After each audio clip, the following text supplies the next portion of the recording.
Pendahuluan pembangunan, khususnya pembangunan perekonomian di bidang perindustrian dan perdagangan telah membawa manfaat bagi konsumen, yaitu semakin banyaknya pilihan barang dan jasa yang ditawarkan dengan aneka jenis dan kualitas.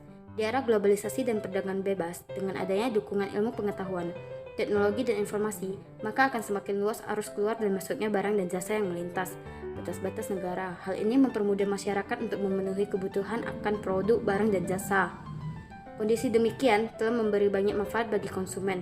Namun di sisi lain, konsumen menjadi objek aktivitas bisnis para pelaku yang mengharapkan keuntungan secara besar-besaran melalui promosi maupun penjualan yang seringkali merugikan konsumen. Saat ini kedudukan konsumen sangat hal ini terjadi karena tingkat kesadaran dan tingkat pendidikan konsumen yang relatif rendah.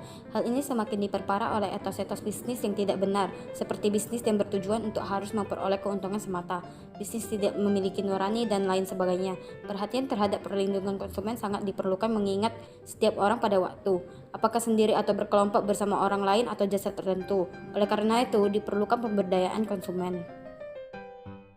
Pengertian perlindungan konsumen. Perlindungan konsumen merupakan suatu konsep wajib yang diterapkan dalam proses kegiatan ekonomi yang dimana melalui perlindungan konsumen, para konsumen bisa memperoleh jaminan barang dan jasa yang layak guna memenuhi kebutuhan hidupnya. Menurut Rosmawati di dalam bukunya yaitu Pokok-pokok Hukum Perlindungan Konsumen pada tahun 2018, mendefinisikan perlindungan konsumen sebagai segala upaya yang menjamin adanya kepastian hukum untuk memberi perlindungan kepada konsumen. Perlindungan konsumen memiliki cakupan yang luas, yaitu mencakup perlindungan konsumen terhadap barang dan jasa yang berawal dari kegiatan untuk memperoleh barang dan jasa hingga sampai akibat-akibat dari pemakaian barang dan jasa tersebut. Pengaturan perlindungan konsumen. Menurut Husni Syawali dan Neni Sri Imayanti dalam bukunya yaitu Hukum Perlindungan Konsumen pada tahun 2000 menjelaskan cara-cara pengaturan perlindungan konsumen, yaitu yang pertama, menciptakan sistem perlindungan konsumen yang mengandung unsur keterbukaan akses informasi serta menjamin kepastian hukum. Yang kedua, melindungi kepentingan konsumen pada khususnya dan kepentingan seluruh pelaku usaha. Yang ketiga, meningkatkan kualitas barang dan pelayanan jasa. Yang keempat, memberikan perlindungan kepada konsumen dari praktik usaha yang menipu dan menyesatkan. Yang terakhir, memadukan penyelenggaraan, pengembangan, dan pengaturan perlindungan konsumen dengan bidang-bidang perlindungan pada bidang-bidang lainnya. Hal yang perlu dipertimbangkan dalam perlindungan konsumen. Dalam UU RI Nomor 8 Tahun 1999 mengenai perlindungan konsumen, terdapat beberapa hal yang harus dipertimbangkan, yaitu pembangunan nasional bertujuan untuk mewujudkan suatu masyarakat adil dan makmur, merata material dan spiritual dalam era demokrasi ekonomi berdasarkan Pancasila dan UUD 1945. Pembangunan perekonomian nasional pada era globalisasi harus mendukung tumbuhnya dunia usaha sehingga mampu menghasilkan beraneka barang atau jasa yang memiliki kandungan teknologi yang meningkatkan kesejahteraan masyarakat banyak dan sekaligus mendapatkan kepastian atas barang dan jasa yang diperoleh dari perdagangan tanpa mengakibatkan kerugian konsumen. Bahwa semakin terbukanya pasar nasional sebagai akibat dari proses globalisasi ekonomi harus tetap menjamin peningkatan masyarakat serta kepastian atau mutu, jumlah dan keamanan barang atau jasa yang diperoleh di pasar. Bahwa untuk meningkatkan harkat dan martabat konsumen perlu meningkatkan kesadaran, pengetahuan, kepedulian, kemampuan, dan kemandirian konsumen untuk melindungi dirinya serta menumbuh kembangkan sikap pelaku usaha yang bertanggung jawab. Bahwa ketentuan hukum yang melindungi kepentingan konsumen di Indonesia belum memadai, bahwa berdasarkan pertimbangan tersebut di atas diperlukan perangkap perundang-undangan untuk mewujudkan keseimbangan perlindungan kepentingan konsumen dan pelaku usaha sehingga terciptakan perekonomian yang Tujuan perlindungan konsumen. Berdasarkan Undang-Undang Nomor 8 Pasal 3 Tahun 1999, perlindungan konsumen bertujuan untuk yang pertama, meningkatkan kesadaran, kemampuan, dan kemandirian konsumen untuk melindungi diri. Yang kedua, mengangkat harkat dan martabat konsumen dengan cara menghindarkan dari akses negatif pemakaian barang atau jasa. Ketiga, meningkatkan pemberdayaan konsumen dalam memilih, menentukan, dan menuntut hak-haknya sebagai konsumen. Keempat, menciptakan sistem perlindungan konsumen yang mengandung unsur kepastian hukum dan keterbukaan informasi, serta akses untuk mendapatkan informasi. Yang kelima, menumbuhkan kesadaran pelaku usaha mengenai pentingnya perlindungan konsumen sehingga tumbuh sikap yang jujur dan bertanggung jawab dalam usaha.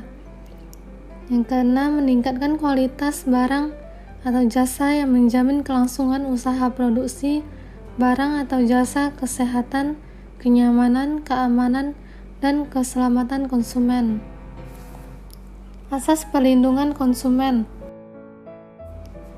Asas perlindungan konsumen berdasarkan Undang-Undang Nomor 6 Pasal 1 Angka 1 Tahun 1999.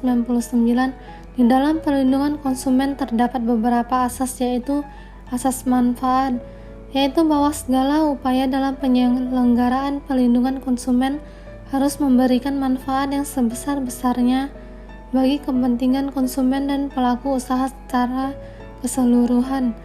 Kedua, asas keadilan dimaksudkan agar partisipasi seluruh rakyat dapat diwujudkan secara maksimal dan memberikan kesempatan kepada konsumen dan pelaku usaha untuk memperoleh haknya dan kewajibannya secara adil. Tiga, asas keseimbangan, yaitu untuk memberikan keseimbangan antara kepentingan konsumen, pelaku usaha, dan pemerintah dalam arti material dan spiritual. Asas keamanan dan keselamatan konsumen, yaitu untuk memberikan jaminan atas keamanan dan keselamatan kepada konsumen dalam penggunaan, pemakaian, dan pemanfaatan barang dan jasa yang dikonsumsi atau digunakan. Asas kepastian hukum, yaitu agar baik pelaku usaha maupun konsumen menaati hukum dan memperoleh keadilan dalam penyelenggaraan perlindungan konsumen, serta negara menjamin kepastian hukum. Hak konsumen dalam perlindungan konsumen. 1. Hak atas kenyamanan, keamanan, dan keselamatan di dalam mengkonsumsi barang atau jasa. 2. Hak untuk memiliki barang atau jasa serta mendapatkan barang atau jasa tersebut dengan nilai tukar dan kondisi serta jaminan yang dijanjikan. 3. Hak atas informasi yang benar, jelas, dan jujur mengenai kondisi dan jaminan barang atau jasa. 4. Hak untuk didengar pendapat dan keluh atas barang atau jasa yang digunakan. 5. Untuk mendapatkan advokasi perlindungan dan upaya penyelesaian sengketa perlindungan konsumen secara patut. 6. Hak untuk mendapatkan pembinaan dan pendidikan konsumen. 7. Hak untuk diperlukan atau dilayani secara benar dan jujur serta tidak diskriminatif. 8. Hak untuk mendapatkan kompensasi ganti rugi atau penggantian apabila barang atau jasa yang diterima tidak sesuai dengan perjanjian atau tidak sebagai mestinya.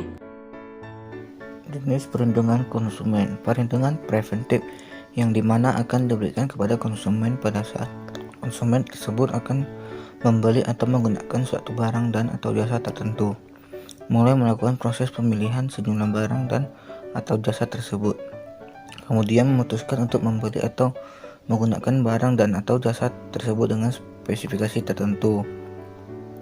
Perlindungan kuratif yang dimana akan diberikan kepada konsumen sebagai akibat dari penggunaan atau pemanfaatan barang dan atau jasa tertentu oleh konsumen.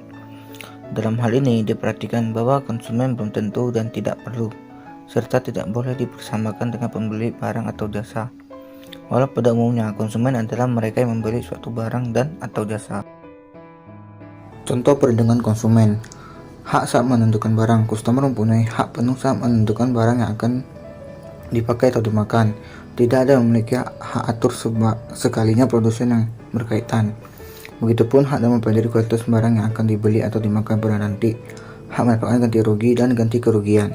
Customer memiliki hak untuk memperoleh ganti rugi atau ganti kerugian atas rugi yang diterimanya dalam sebuah transaksi bisnis jual beli yang sudah dilakukan. Jika tidak ada kesesuaian dalam gambar atau kualitas, customer memiliki hak lakukan sesuai tuntutan pada produsen. Hak mendapatkan barang atau jasa yang sesuai. Customer memiliki hak untuk mendapatkan produk dan servis sesuai persetujuan tercatat. Sebagai contoh, dalam transaksi bisnis lewat cara online, jika ada servis gratis biaya kirim karena itu aplikasinya harus segitu. Jika tidak sesuai dengan customer memiliki hak menuntut hak itu. Hak terima kebenaran atas semua info. Hal yang paling penting untuk beberapa customer buat ketahui apa info berkaitan produk yang dibelinya. Produsen dilarang tutupi atau kurangi info berkaitan produk atau servisnya. Sebagai contoh, jika ada cacat atau kelemahan dari barang, produsen berkewajiban untuk memberikan info ke customer. Hak pelayanan tanpa tindakan diskriminasi. Sikap diskriminasi pada customer sebagai salah satunya wujud pelanggaran atas hak customer. Servis yang diberi oleh produsen dengan memperlihatkan ketidaksamaan di antara customer yang satu dengan customer